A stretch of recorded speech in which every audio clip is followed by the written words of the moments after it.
మీ అందరితోని ఒక tasty recipe ఒక డిఫరెంట్ వేలో అయితే చూపించబోతున్నానండి. రెసిపీ నేమ్ వచ్చి దద్దోజనం. మీ అందరికీ తెలుసు, కానీ నేను ఒక డిఫరెంట్ వేలో చూపించబోతున్నాను. మీకు తప్పకుండా నచ్చుతుంది. అండ్ అలాగే దానికోసం ఫస్ట్ రైస్ బాయిల్ అయిన తర్వాత ఆ రైస్ని వేడిగా ఉన్నప్పుడే మనం కొద్దిగా లైట్గా స్మాష్ చేసుకోవాలండి, మరీ ఎక్కువగా కాదు. ఆ స్మాష్ చేసుకున్న రైస్ని మనం 1 కప్పు రైస్ అయితే దానికి 2 కప్స్ 2.5 కప్స్ వరకు పెరుగుని తీసుకొని దాంట్లో మొత్తం అంతా కూడా మనం మిక్స్ చేసుకోవాలి.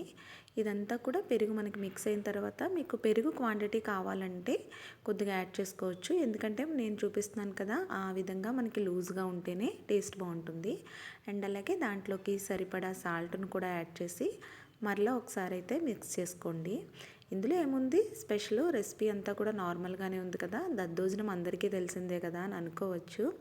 బట్ ఈ రెసిపీ ఫస్ట్ స్టార్టింగ్ చూడగానే నేను మీలాగే అనుకున్నాను. అనుకోవడంతో పాటు నేను అసలు తిన్నాను కూడా చెప్పాను. ఏంటి పెరుగన్నంలో ఇలా పౌడర్ వేయడం అని చెప్పి, ఆ ఫ్లోర్ ఏంటనేది కూడా నేను మీతో షేర్ చేసుకుంటాను. చూడండి, ఇలా అయిన తర్వాత దీన్ని పక్కన పెట్టుకొని దాంట్లో పోపు పెట్టుకోవాలండి. సో పోపు కోసం శనగపప్పు, మినపప్పు, ఆవాలు మనం ఫ్రై చేసుకోవాలి. అది ఫ్రై అయిన తర్వాత వాటిలో పచ్చిమిర్చి, అల్లం తరుగు, అలాగే కరివేపాకు కూడా యాడ్ చేసి వీటిని కూడా మనం ఫ్రై చేయాలి.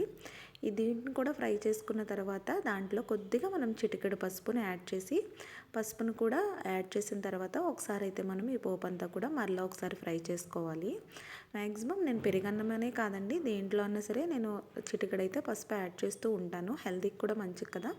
సో ఇక్కడ మనకి పసుపు యాడ్ చేసిన తర్వాత ఇదంతా కూడా మనం మిక్స్ చేసుకొని, ఇక్కడే ఉంది డిఫరెంట్ స్టైల్ అని చెప్పాను కదా, దీంట్లో 2 స్పూన్స్ మనం శనగపిండిని యాడ్ చేసుకోవాలండి. శనగపిండిని ఎందుకు యాడ్ చేసుకోవాలి అని మీకు డౌట్ రావచ్చు. టేస్ట్ అయితే చాలా బాగుంటుందండి. నార్మల్గా మనం దద్దోజనంలో సొంటి పొడి అనేది యాడ్ చేసుకుంటాము. సొంటి స్మెల్ చాలామందికి ఇష్టం ఉండదు కదా. సో ఇలా శనగపిండిని వేసి కొద్దిగా మీరు ఫ్రై చేసుకొని ఆ పోపుని దాంట్లో యాడ్ చేసి చూడండి, టేస్ట్ అయితే చాలా బాగుంటుంది. సో నేను ఇక్కడ శనగపిండిని కూడా యాడ్ చేసిన తర్వాత ఈ పోపుని మరలా ఒకసారి అయితే ఫ్రై చేసుకుంటున్నాను. అంటే శనగపిండిలో మనకి పచ్చి స్మెల్ పోయే వరకు మనం ఫ్రై చేసుకుంటే సరిపోతుంది. సో ఇదంతా కూడా మనకి ఫ్రై అయిన తర్వాత ఆల్రెడీ మనం పక్కన పెట్టుకున్నాం కదా పెరుగన్నం, సో దాంట్లో ఈ మిశ్రమాన్ని యాడ్ చేసుకొని మొత్తం అంతా కలిసే విధంగా కలుపుకోవాలన్నమాట. మీకు ఇక్కడ కూడా కొద్దిగా పెరుగు కావాలితే యాడ్ చేసుకోండి. అలాగే సాల్ట్ కూడా మీ కన్సిస్టెన్సీని బట్టి పెరుగు యాడ్ చేసుకోండి. సాల్ట్ని మీ టేస్ట్కి బట్టి కూడా యాడ్ చేసుకోండి.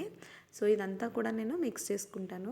ఈ రెసిపీ నేను మా అత్తగారి దగ్గర నేర్చుకున్నానండి. తను స్టార్టింగ్లో చేసినప్పుడు నాకు బాబోయ్ నేను తిన్ను అనుకున్నాను. ఎందువల్లంటే శనగపిండి వేయడం ఏంటి పెరుగన్నంలో, చాలా కొత్తగా ఉంది, టేస్ట్ వద్దు అసలు బాగోదు అని అనుకున్నాను. యాక్చువల్లీ అది టేస్ట్ చేసిన తర్వాత అనిపించింది ఒక డిఫరెంట్ టేస్ట్ అయితే ఉందండి. దద్దోజనం చాలా బాగుంటుంది. వేడివేడిగా ఉన్నప్పుడు తింటే ఈ టేస్ట్ని మీరు మరింత ఎంజాయ్ చేయొచ్చు అనమాట. సో ఈ పోపు అంతా కూడా దీంట్లో యాడ్ చేసిన తర్వాత ఇది మొత్తం అంతా కూడా మనం మిక్స్ చేసుకోవాలి.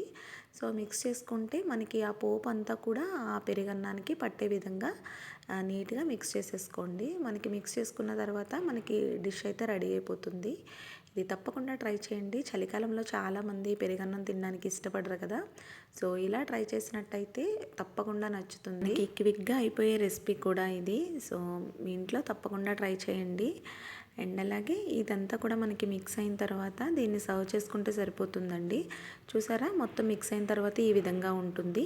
మనకి పెరుగు ఏమీ లేదండి, నార్మల్గా మనకి కన్సిస్టెన్సీని బట్టి కలుపుకుంటే సరిపోతుంది. అంటే కొద్దిగా లూజ్గా ఉంటేనే బాగుంటుంది. ఇది వేడి మీద లూజ్గానే ఉంటుంది. కొద్దిగా చల్లారే కొద్దీ పెరుగు అంతా కూడా అబ్జర్వ్ చేసుకొని టైట్ అయిపోతుంది అనమాట రైసు. సో చూసుకుంటూ పెరుగుని మీరు యాడ్ చేసుకొని కలుపుకున్నట్టయితే చాలా క్విక్గా రెడీ అయిపోతుంది రెసిపీ. అలాగే టేస్ట్ కూడా చాలా బాగుంటుంది. అండ్ తప్పకుండా ట్రై చేయండి. వీడియో నచ్చితే లైక్ చేయండి. ఇలాంటి మరిన్ని రెసిపీస్ కోసం, మంచి మంచి వీడియోస్ కోసం మన ఛానల్ని అయితే సబ్స్క్రైబ్ చేసేసుకోండి. Thank you for watching.